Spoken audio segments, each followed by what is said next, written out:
চীন এখন বিশ্ব রাজনীতির এমন এক পাওয়ার হাউস যাকে এড়িয়ে চলা খোদ আমেরিকা বা রাশিয়ার পক্ষেও অসম্ভব। আর তার সবচেয়ে বড় প্রমাণ মিলল এই সপ্তাহে। মাত্র কয়েক দিনের ব্যবধানে বিশ্বের দুই মহাশক্তিধর দেশের প্রেসিডেন্ট হাজির হচ্ছেন একই দরজায়। স্নায়ু যুদ্ধের পর বিশ্ব রাজনীতির ইতিহাসে এমন দৃশ্য আর কখনো দেখা যায়নি।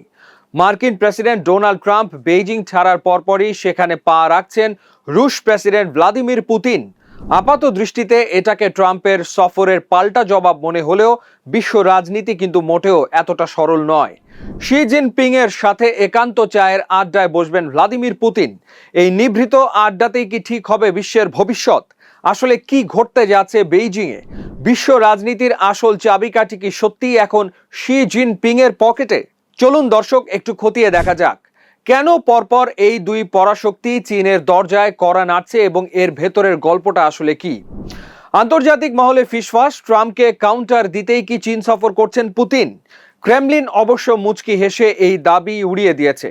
তাদের বক্তব্য, এই সফরের পরিকল্পনা ট্রাম্পের সফরের অনেক আগে গত 4 ফেব্রুয়ারি শি জিনপিং এর সাথে এক ভিডিও কনফারেন্সেই চূড়ান্ত হয়েছিল। তাছাড়া 2001 সালের চীন রাশিয়া মৈত্রী চুক্তির 25 বছর পূর্তি উদযাপনের একটি আনুষ্ঠানিক উপলক্ষ রয়েছে এর পেছনে। তবে কাকতালীয় হোক আর যাই হোক, টাইমিংটা কিন্তু দারুণ। একদিকে ট্রাম্প এসে শি জিনপিং এর সাথে বাণিজ্য যুদ্ধ কমানো, তাইওয়ান ইস্যু এবং মধ্যপ্রাচ্যের হরমুজ প্রণালীর নিরাপত্তা নিয়ে গভীর আলোচনা করে গেলেন।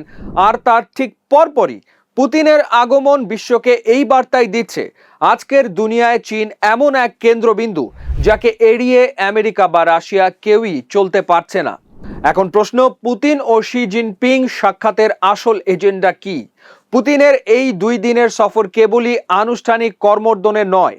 পুতিনের সাথে রয়েছে 39 সদস্যের এক বিশাল বহর, যার মধ্যে আছেন রাশিয়ার উপপ্রধানমন্ত্রী, মন্ত্রী, গভর্নর এবং বড় বড় রাষ্ট্রীয় ব্যাংক ও কোম্পানির প্রধানরা।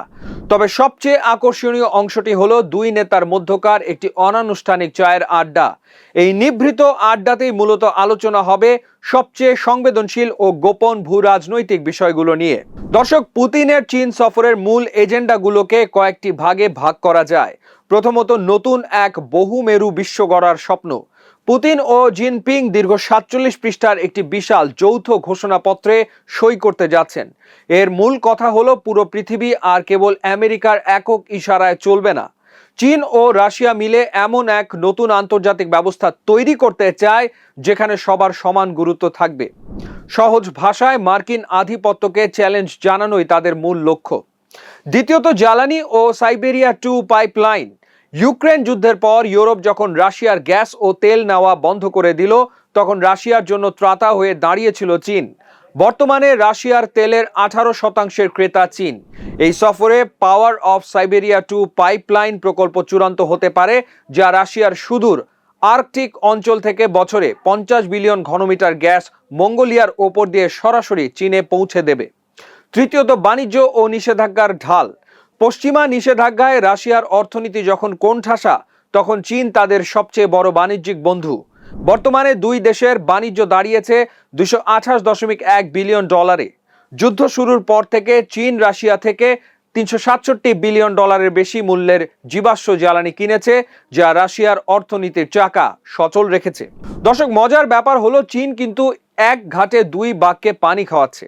এই পুরো কূটনৈতিক খেলায় সবচেয়ে চতুর খেলোয়াড় কিন্তু শি জিনপিং।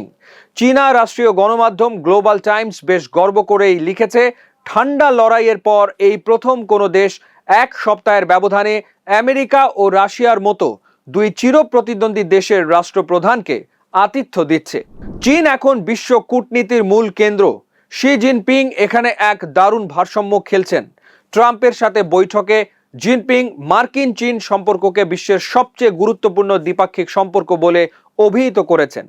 তাইওয়ান নিয়ে হুঁশিয়ারি দিলেও তারা মধ্যপ্রাচ্যের সংকট ও বাণিজ্য স্থিতিশীল রাখতে একমত হয়েছেন। আবার অন্যদিকে পুতিনকে জিনপিং ডাকেন পুরনো বন্ধু বলে। আমেরিকার সাথে খাতির রাখলেও রাশিয়ার সাথে স্ট্র্যাটেজিক পার্টনারশিপ বিন্দুমাত্র কমাচ্ছেন না তিনি।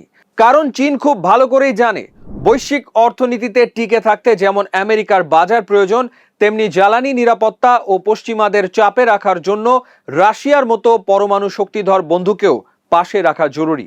দর্শক, পুতিন ট্রাম্পের পরপরই চীন সফর করছেন, কারণ বর্তমান বিশ্ব পরিস্থিতিতে রাশিয়ার টিকে থাকার জন্য চীন এখন লাইফলাইন। আর চীন নিজেকে গ্লোবাল সাউথের নেতা হিসেবে এমন এক উচ্চতায় নিয়ে গেছে যেখানে সে একদিকে আমেরিকার সাথে বাণিজ্য আলোচনা করতে পারে, আবার পরক্ষণেই রাশিয়ার সাথে হাত মিলিয়ে নতুন বিশ্ব ব্যবস্থার ইশতেহার লিখতে পারে। পুতিন বলছেন, আমরা কারো বিরুদ্ধে জোট করছি না, আমরা শান্তির জন্য কাজ করছি।